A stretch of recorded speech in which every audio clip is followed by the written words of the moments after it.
Okay, welcome to the second presentation in the Wakefield Country Day School free online summer speakers series. My name is Paul Larner and I am chairman of the board. Our school is delighted to make available this summer via Zoom an esteemed, diverse, and fascinating group of speakers. To learn of future speakers and register, please go to WCDSVA.org.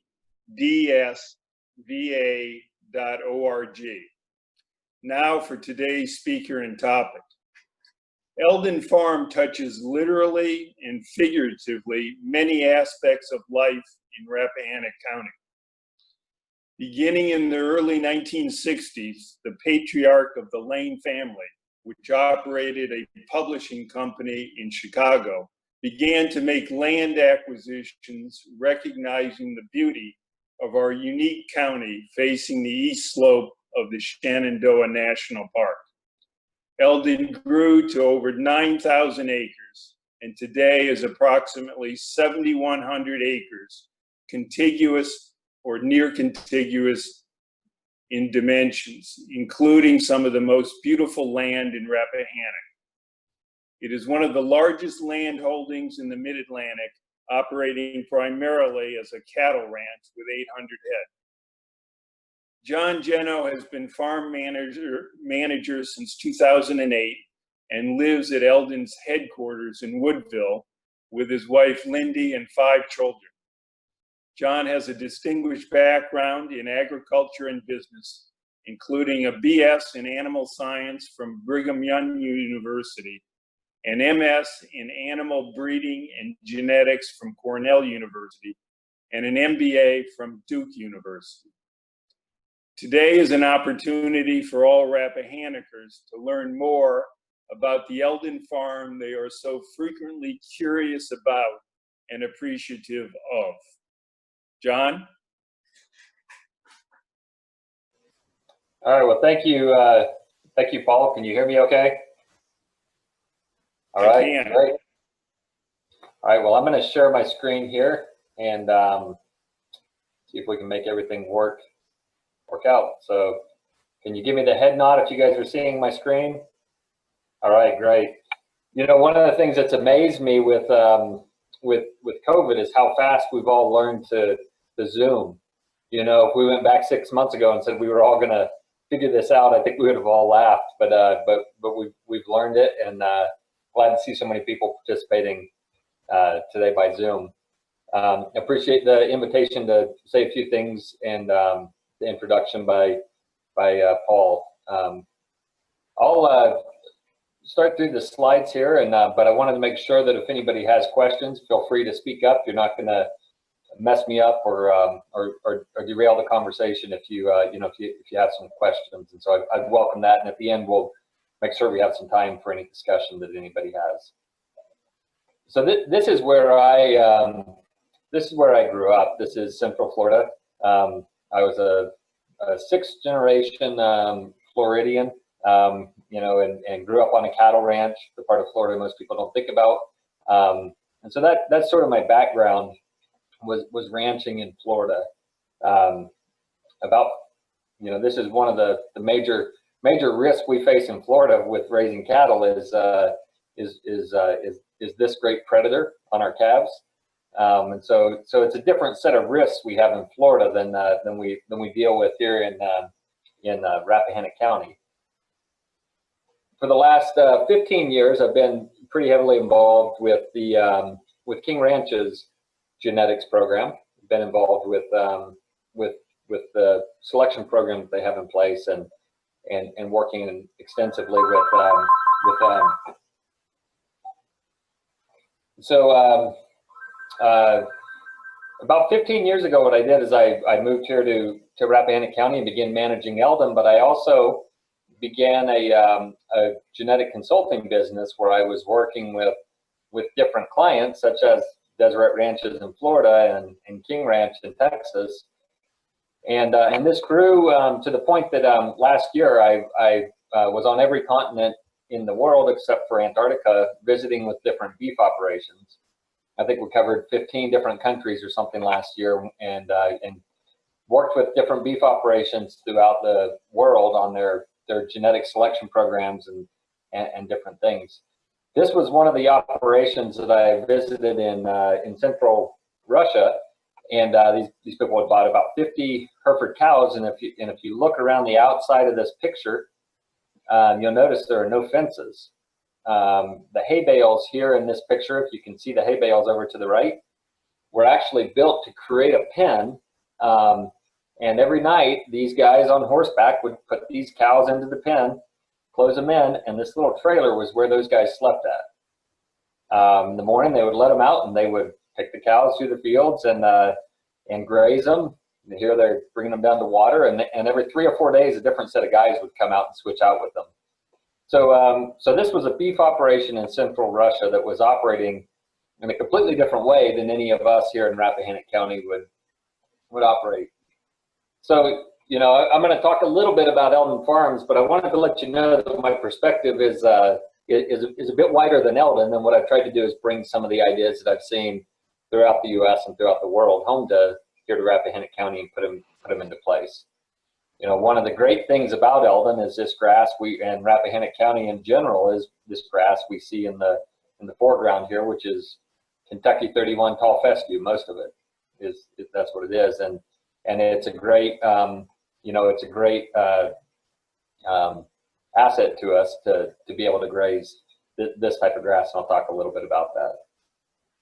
You know, I'm reminded of a story of 2 guys standing waiting on a bus, and one of them squinting, trying to read the bus numbers, and the other one says, "It looks like you need glasses." And the first guy says, "Yeah, I think I do." And the second one takes his glasses off and says, "Here you go, try mine." And so the first guy puts his glasses on and says, "That's even worse than it was before." He says, "Well, you got to squint a little bit. You'll get used to it. It'll all work out fine." You know, we all know that when somebody's wearing glasses, that their prescription is set up just for them. And so you know, I'm offering you our glasses right now, and I'm not gonna promise that anything that we do will work particularly well for everybody else. I think what we've found is something that works well for us. My hope is that some of the ideas translate, even though the specifics may not. So in about in 2011, back through 2005, we had an interesting little experiment that we unintentionally set up on the farm. We had one rotation of pastures that had 6 different pastures in it, and so we had one herd of cows that lived in these 6 different pastures. And in 2012, we looked back and we realized that we had a different number of animals in those 6 pastures for several different reasons. In 2005, we had 245 cows in there. In 2011, we were all the way down to 90. And so, and we had covered everything in between those 2 over the course of those 6 years or 7 years. And so, so it's interesting. If you look down, you could say, well, you know, we weaned anywhere from 221 down to 86 calves. And we asked ourselves, as we looked back at that data, we said, what was the optimum number? What's the correct number of animals to have in those fields? Well, most of us would look at it and say, I would rather have 221 calves than I would 86 calves.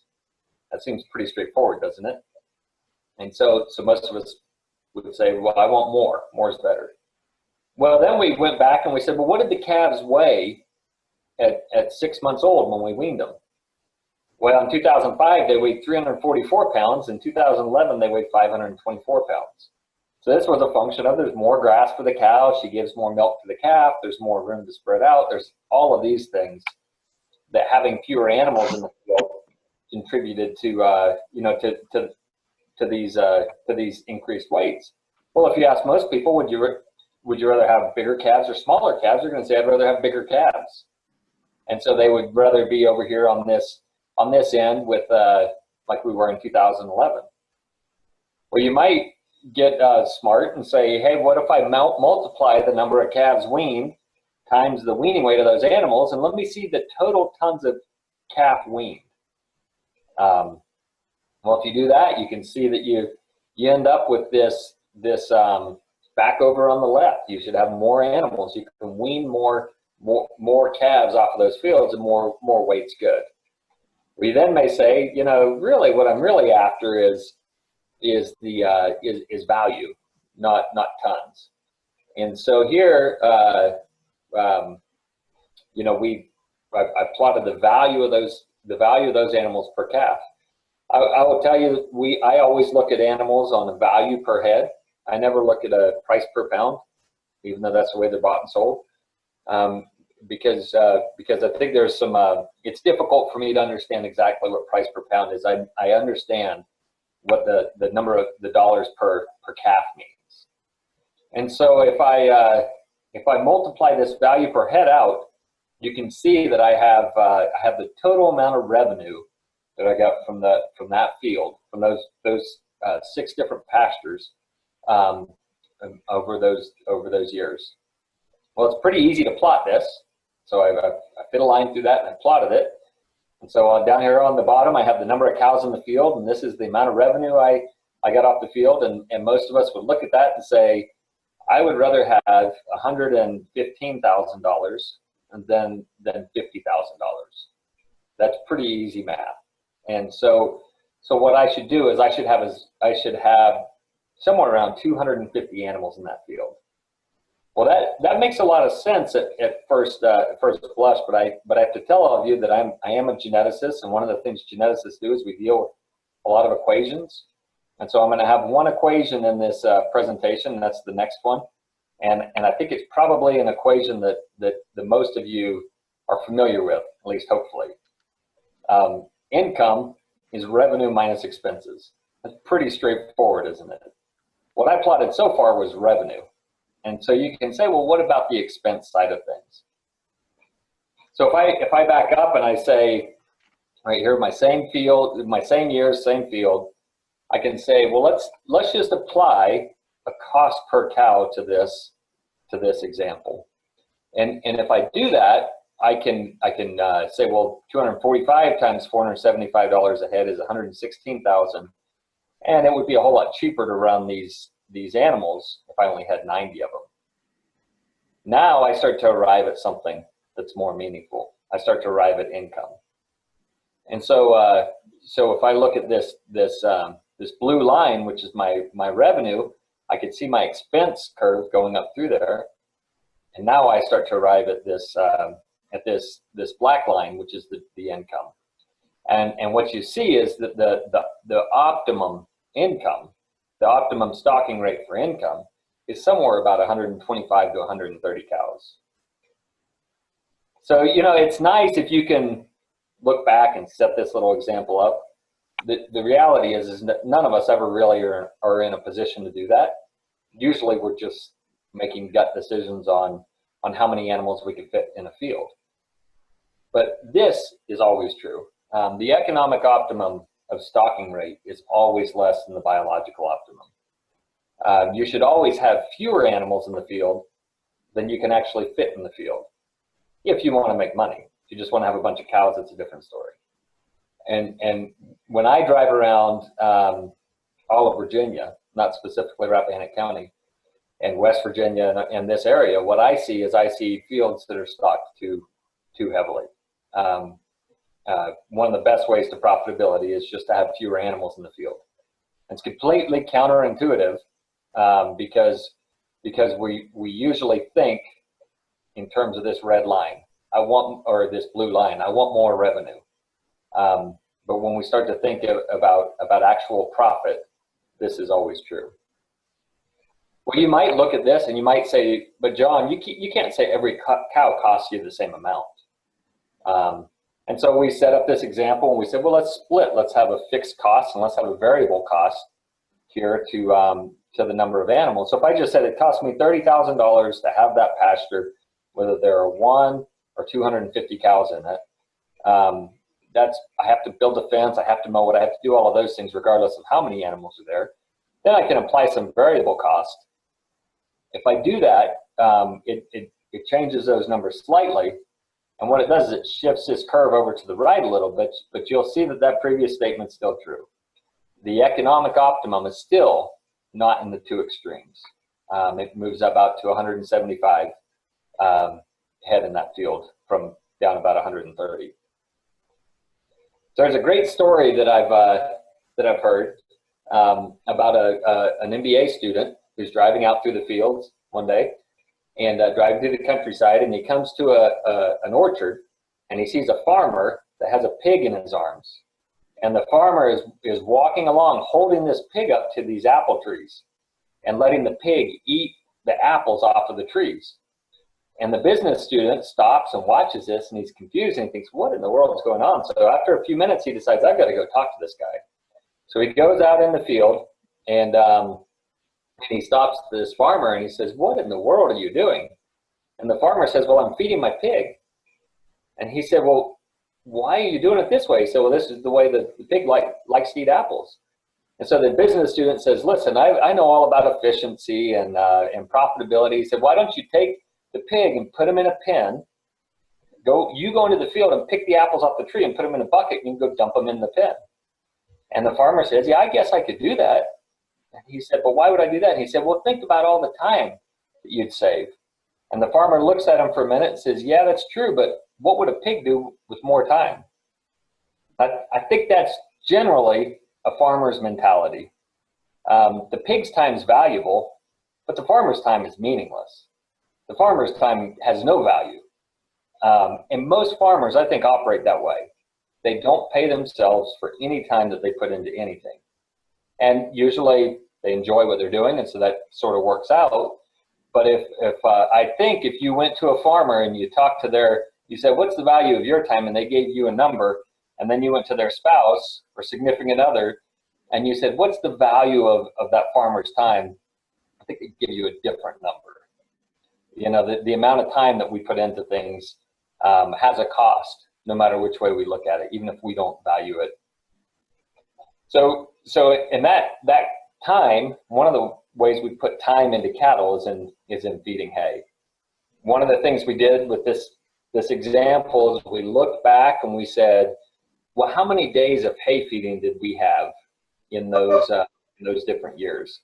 Well, we went from 147 days of hay feeding in this extreme example. So basically that would be about 5 months of hay feeding. In 2011, we had no hay feeding. Those 90 cows were able to move around and then never have any, require any hay feeding.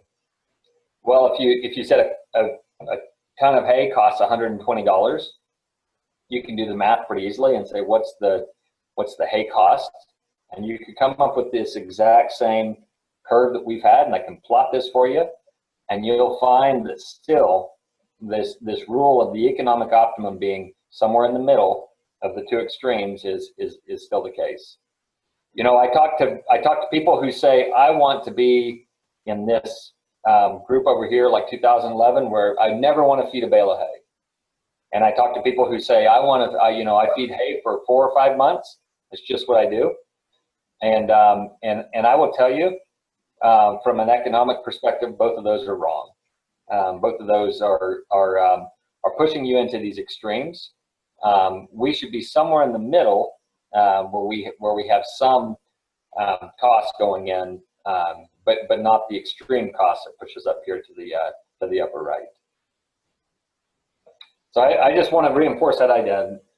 If I look at profitability in cattle operations here and what would make operations more profitable, I think decreasing stocking rate is usually the single easiest answer.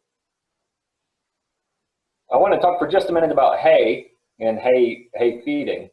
Most people make a lot of hay here because of risk, the risk averse. We all have this image in our mind of a terrible winter storm and frozen animals and no grass and no feed, and we think, how in the world would we deal with this unless we had a bunch of hay? To borrow an idea from investing, we should take risks when there are potential returns. This blue line is what in investing we would call the efficient frontier. It's a line that where we've maximized the potential return for the amount of risk we've taken. if you ask me what's the right amount of risk, how much risk are we willing to take? I'm not sure that there's a correct answer, as long as you can bear the cost of something going terribly wrong. Russian roulette, no matter how great the reward is never worth it to me, because I can't bear the cost of losing. I'm not sure that we're playing Russian roulette when we feed less hay. I'm not sure that that's the proper analogy, but we can take risk when it comes to winter feed, as long as we can bear the cost of losing should things go wrong. When we take risk, there are potential returns. When we're all the way down here and completely risk averse, we lose the opportunity for potential returns. This is a real risk that I think most of us face here in Virginia as we make too much hay. This wasn't taken at Eldon. This is somewhere else. I couldn't find a picture of our hay in this state, but if each of these bales costs about $50 to make or to buy, and they sit in the corner of my field and rot, because I was risk averse and I wanted to make sure I had plenty of hay for the winter. What I've done is I've assumed a pretty big economic risk and let my $50 rot down into the ground. And so it doesn't take long for that to become unprofitable.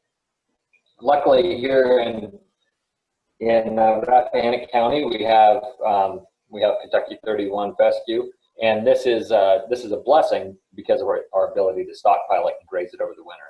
So I just want to walk through quickly what we do to run our winter stockpile program. On August 15th, we decide which fields we can go without until December 1st. So we decide which fields will be we will stock for the winter. We fertilize if it makes sense. We'll fertilize these fields if it makes sense. Usually, I don't think it makes sense to fertilize. I think you're better off not, because the extra growth isn't worth the cost of the fertilizer. From September 1st to November 15th, really, this is the start of our year, and we hope it rains during those months. This is the rainfall. This was at Dulles Airport over the last, I think, 50 or 60 years that I plotted. And if you look at August and September, the average of August and September rain is about the same as April and May, but the variability in August and September are very extreme. If you have an active tropical storm year, you end up with a lot of August and September rain. If you don't, you can have years where you essentially have no rain in August and September. And your August and September and early October rains are what makes your winter grazing. And so there's this idea of risk and taking risk with the amount of feed that I could potentially grow based on the amount of rain I'll get. On November 15th, we measure our grass and we count our hay. I firmly believe this: you can't manage what you can't measure. And driving by and looking out the window and saying, I think that field will hold those cows for another week, isn't measuring. And so what we did early on was we did this in 2005. We found this paper from a researcher named Ed Rayburn, and we've worked with Ed extensively. He was at the farm earlier this year. We've worked with him extensively over the past several years, and we developed this falling plate meter. It's simply a yardstick through a piece of plexiglass, and you go around and you lower it down onto the grass, and then there's an equation that tells you how many tons of forage you have in that field. You can buy very expensive versions of this. This one I think costs about $20 when you go to Lowe's and buy the piece of plexiglass and the yardstick and drill a hole in it. So this has been something we've used repeatedly over the last 15 years. Here, this is one of our actual measurements. So here are field numbers that we stocked across the farm. Here are the heights from 4 inches up to one that was 12 inches. We put the acreage in, and I on this final column, I have the total tons of feed that I have standing in the fields. Down at the bottom, this was my 2016 number. So I had about 1,300 tons of forage standing there in mid-November. And if you look back in 2015, we only had 1,100 tons. In 2013, we had 1,500. So this gives me a real number. And one of the things I've found is that, before we measure, everybody on the farm kind of says, I think there's a lot of grass. I don't think there's a lot of grass. We're usually surprised. at what the numbers bring back, what the measurements bring back. So I'm a firm believer in these falling plate meters. I think they're give us a big opportunity to measure. November 15th, we allocate feed to the herds based on the importance of the group. So we'll come up with a list of animals, and here's a list of each of our animals. Again, this is from the winter of 16-17. And what we say is that the 2015 replacement heifers, that first group, they're the group that has to stay no matter what. The group at the very bottom, the white tags, are the animals that we could sell any day. And so we rank these animals in priority, and we start giving them access to fields on a spreadsheet and hay until we run out of feed. And what this allows us to do is it allows us to run with a flexible stocking rate. So we make the hay that we can over the summer, we grow the grass that we can in the fall, and then we fit the number of animals to the amount of feed that we have, rather than trying to do the opposite.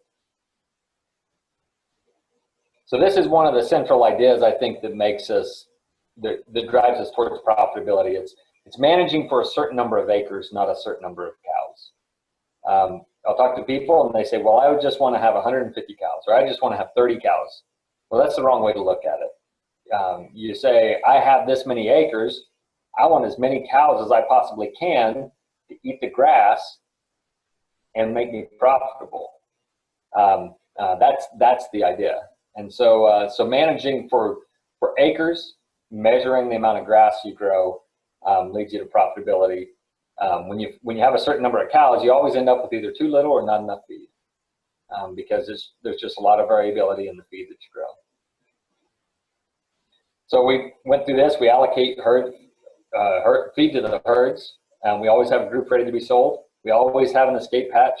We're taking risks, and we want a way to mitigate those risks if things go terribly wrong. And periodically, February 1st, we usually go in and say, how's our winter feeding plan going?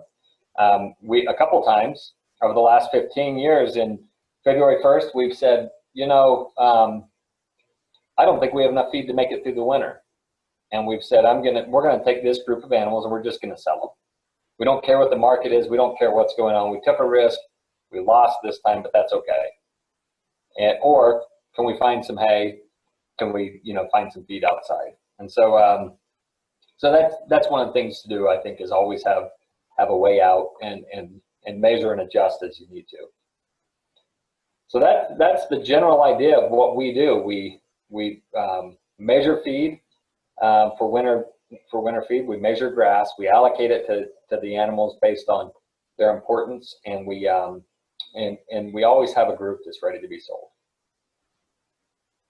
So in conclusion, just to wrap this up, if you say what makes beef operations profitable, and I would say some of these apply anywhere in the world where you're at, but I think this is especially true in Rappahannock County.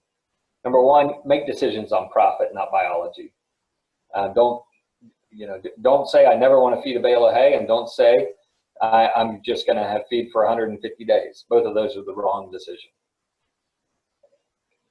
Economic optimums are always below biological optimums.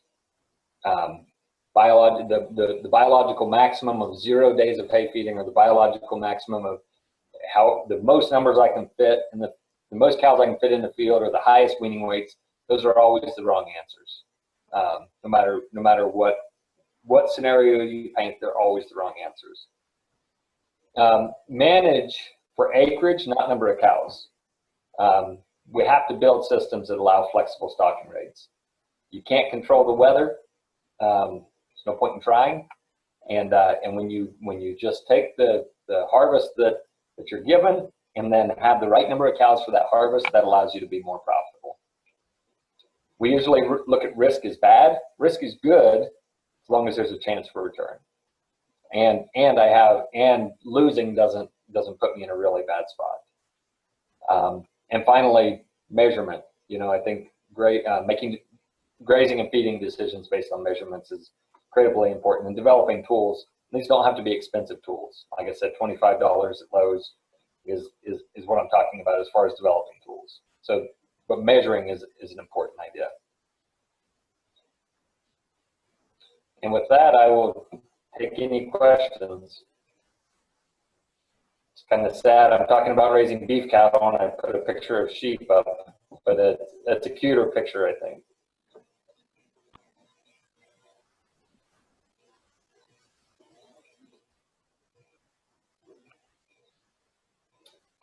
Paul, I can see you're talking about it. You might be on mute.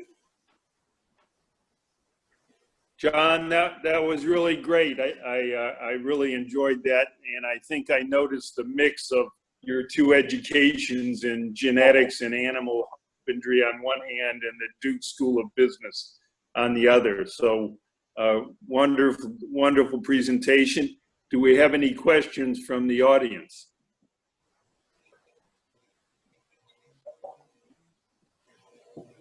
I have a question. Well, two questions. My name is Neighbors Johnson. How many of your acres do you actually graze in cattle? And what do you think of rotational grazing versus normal big pasture grazing?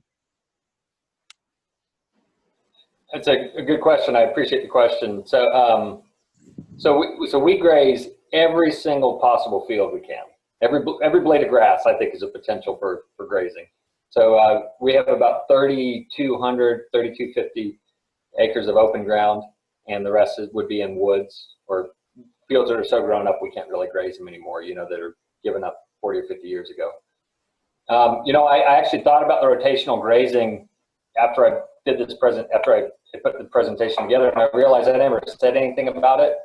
I take rotational grazing as a given. I think you know, everybody should rotationally graze in some format. I think it's just the it's just the right answer. The real question is, how often do you move animals, and that leads in, and how often do you leave them, or how long do you leave them off of a paddock, which leads into how many paddocks do you need and all those types of things. You know, when we've talked to Ed Rayburn, one of the things he says is that the optimum number of the optimum grazing length here is about 7 days, and the optimum number of paddocks, I'm going to go from memory, I might be a little off here, is about 9 to 10 paddocks. And so sometimes you have people say, well, I want to move every 4 hours or something like that, and I only want them to graze a field twice a year. It's probably not really a reality for most of us. I know I'd have to have 3 times the number of people if I were to try to do that across the farm. And right now we have 75 miles of fence.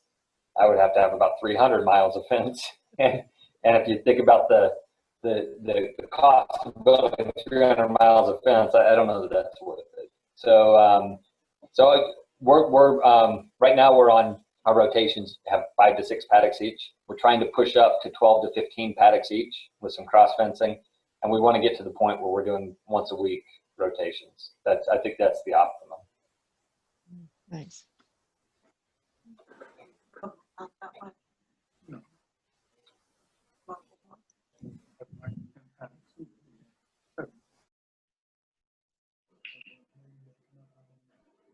Was there another question?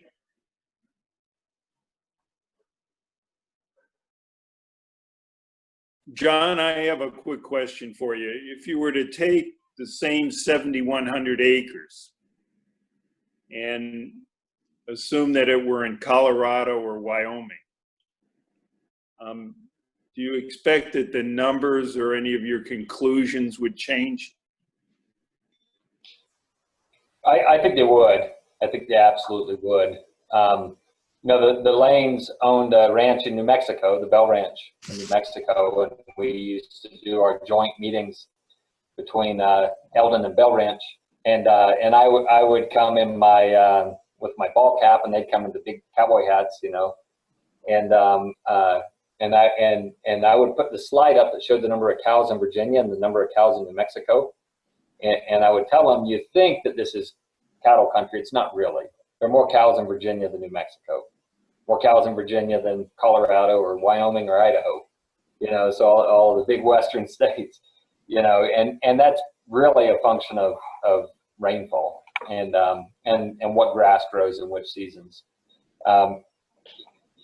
in general, what we've done is developed a system that revolves around cool season grasses. And so they grow during the cool times of year. And a lot of those western states are on warm season grasses.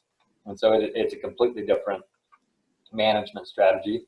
But I think a lot of the general ideas still work. I still think the stocking rate, the optimum stocking rate's below the maximum. I think that's always true. Measuring, having variable stocking rates, and a fixed number of acres, I think is I think that holds true. So I think some of the details would be a little different based on the rainfall and the all of those types of things. But I think the general ideas would still apply.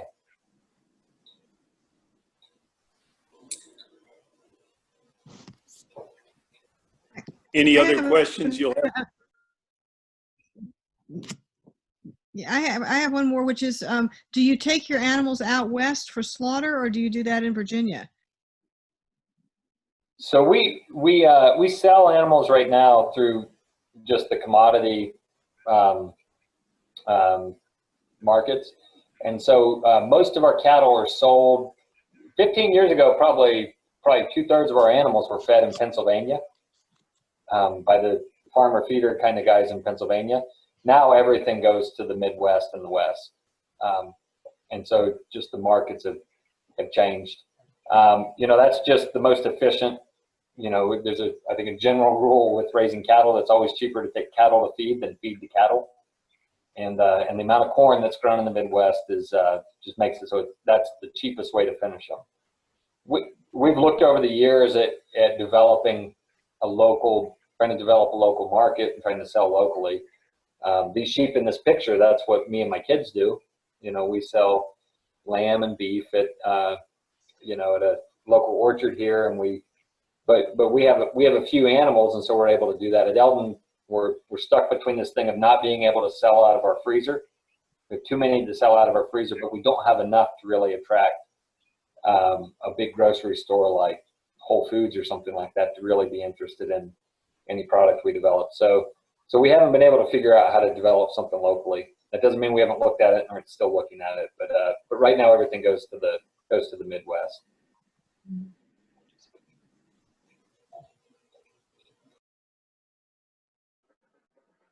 This little cutie's yours?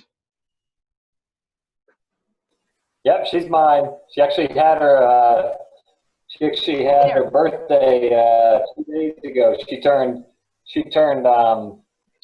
6 2 days ago. So yeah, this picture's a little bit old. She's adorable.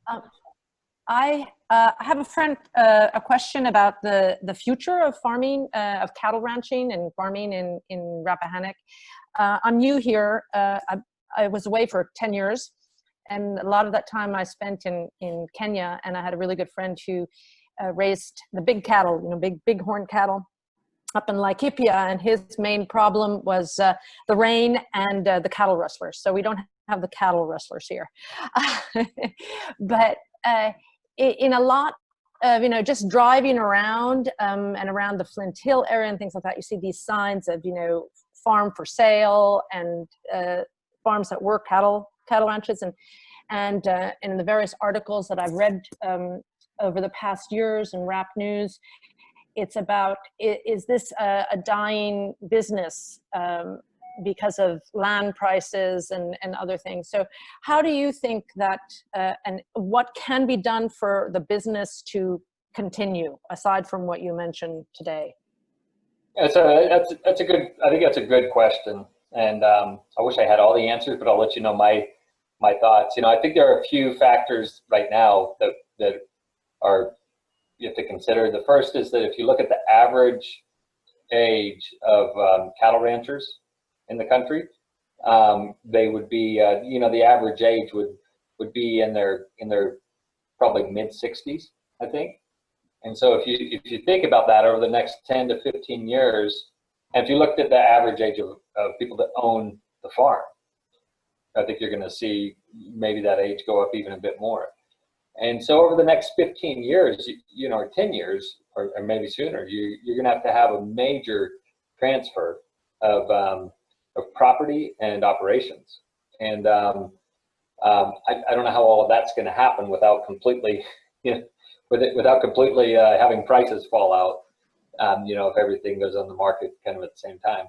And we'll probably have to be creative about how we deal with that. And I'm optimistic that the markets will figure that out. We'll figure out how to have land owned by one person and farmed by another person in a sustainable way. I'm sure you all read the articles about, the terrible things that the cattle do to the climate and the carbon footprint of cattle. I'm skeptical of the numbers. Really, if you look at raising cattle the way we raise cattle here, the cattle are an extension of grass. You don't have grasslands anywhere in the world. Kenya, the great, grasslands in Kenya were formed by ruminants, large ruminants grazing across them. And so ruminants aren't an addition to a grassland, they're an integral part of it. There is no grass in Virginia. There's no grassland unless you have cattle or sheep or goats or elephants, I guess, if you want, grazing it. And so we have to change that mentality. Now, you could say grain finishing maybe shouldn't happen. Maybe we should move to a grass finishing system. But somehow we have to message this that cattle are an extension of grass, and the carbon footprint. It's not fair to put all the costs of the carbon footprint in, that often is assigned to them. The alternative to keeping open fields is having tractors drive across all these fields and mow them, multiple times per year. And I'm sure the carbon footprint of tractors is greater than cattle. So I think those are kind of two factors that are big factors that are playing into where the beef industry is going. At the same time, that we have a lot of cattle numbers. We have a well-developed industry. There are operations that are profitable. I'll tell you, the people that I work with throughout the country, that are posting profits every single year. Most of the profitability in cattle comes from scale right now. People that can get larger and acquire some amount of scale are able to develop profitability. And it's incredibly difficult to be profitable if you're just feeding into the commodity market by being a small producer, which opens the door for direct marketing and those types of things. So yeah, those are just some of my thoughts. They're a little probably disorganized, but I'm hopeful that we'll continue to have an industry into the future. At Eldon Farms as well? Sorry, what's that? At Eldon Farms as well, since we have to ask the question of is the cattle side of the ranch also up for sale? It is up for sale, yeah. Yep, it is up for sale. But if a buyer came along and with the right number on the check and bought the property, I'm not sure what else you would do with the 3,200 acres. And so I would say for the foreseeable future, there are going to be cattle. There will be a cattle operation at Eldon. That's my, that's my guess. I have a question on bush hog, and how often do you bush hog during the year? So yeah, that's a good question. So the question is, how often do we bush hog? And I try to bush hog. I like to bush hog every field every 3 years, at least every 3 years. If it needs it more often, we mow it more often. I know some of our neighbors probably say we should bush hog more often, because when you don't bush hog every year, it looks a little shaggy. So what do you do for weed? What do you do for weed control? We've walked the gamut on this from just about everything. If there's if you can categorize weeds into a few different types, you have annuals and biannuals. So ragweed, thistle, those types of weeds that just come up annually or every other year. You have perennial soft stem weeds like stickweed or those types of weeds that come back from the root, and then you have woody stem weeds like autumn olive and rose bushes and blackberries. You know, what I would do, what we say is we control woody stem weeds with bush hogging, and we always want to graze through a pasture before we mow it. And then if we have a lot of those woody stem plants, we're going to go in and we're just going to mow it. We've tried to spray those things with everything under the sun, and nothing controls them like just clipping them. The annuals and the stickweed, truthfully, I've got to the point where we just ignore them. We don't even think about them. If you let your grass get up and then you graze through properly and you get the cows out, they kind of get kept in check by the amount of shade that the grass puts down. And so so generally weed control, we mow woody stem plants, we don't mow the others. And I figure that if we don't worry about the others, and I figure that if somebody came along and said, I want that field to look pretty tomorrow, we can always mow it. It's a quick fix to make it look pretty if you don't have a bunch of blackberries and autumn olives and rose bushes in your field. So two things, John, is methane a greenhouse gas, and two, can a grass finished product be profitable? So yeah, I'd say methane's definitely a greenhouse gas. I'd say methane's definitely contributing to the global warming and for climate change. I guess my argument would be that ruminants have always emitted methane, and the number of bison, there were more bison in the United States than there are beef cows today. And I don't think anybody would say that, oh no, look at what those terrible animals were doing. You know, that's part of a natural system. And I think if you look at any serious numbers, climate change is happening. Is happening because of our use of fossil fuels, not because there are cows walking around. So that's my argument there. Now I forgot your second question. What was the? It was grass. Yeah, it was a grass finished operation. Could it be profitable? And I think a grass finished operation properly done can be profitable. You know, I think it's going to depend more on marketing, developing markets, developing products, meeting customers' needs, than it is on any type of production. And so most people will focus in on the farming side of things, the cattle and the grass and those types of things. And the reality is that what will make it profitable is being able to develop markets, being able to create contacts with customers, and pricing things properly, and those types of things. So that'd be my take on it. Perhaps we have time for one more question if there's one out there.